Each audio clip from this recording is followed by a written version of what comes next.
ನಾಳೆ ಈಗ ಕ್ಯಾಬಿನೆಟಲ್ಲಿ ಬರೋಲ್ಲ ಅದು. ನಾನು ಇಲ್ಲ ಕೇಳಿ, ನಿಮಗೆಲ್ಲ ಗೊತ್ತಿದೆ. ಪ್ರೆಸ್ ಇದರಲ್ಲಿ ಬ್ರೀಫಿಂಗ್ನಲ್ಲಿ ಎಚ್ ಕೆ ಪಾಟೀಲ್ ಹೇಳಿದ್ದಾರೆ 16ನೇ ತಾರೀಕು ಶನಿವಾರ ನಾವು ವಿಶೇಷವಾಗಿ ಒಳ ಮೀಸಲಾತಿ ಬಗ್ಗೆನೇ ಚರ್ಚೆ ಮಾಡಬೇಕು, ಎಲ್ಲನೂ ಕೂಡ ಓದ್ಕೊಂಬರ್ರಪ್ಪ ಎಲ್ಲರಿಗೂ ಅಂತೇಳಿ ಮುಖ್ಯಮಂತ್ರಿಗಳು ಸೂಚನೆ ಕೊಟ್ಟಿದ್ದಾರೆ.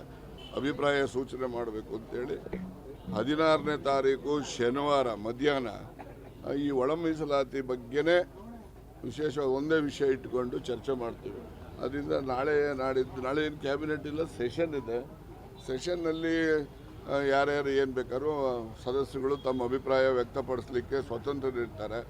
ಅದರಿಂದ ನೋಡೋಣ. ಅದರಿಂದ 16ನೇ ತಾರೀಕು ಕ್ಯಾಬಿನೆಟ್ಟಿನ ವಿಶೇಷ ಸಂಪುಟ ಸಭೆ ಒಳ ಮೀಸಲಾತಿ ಬಗ್ಗೆ ಚರ್ಚೆಗೆ ಕರೆದಿದ್ದಾರೆ. ಅವತ್ತು ಅಂತಿಮ ನಿರ್ಣಯ ಆಗ್ತದೆ.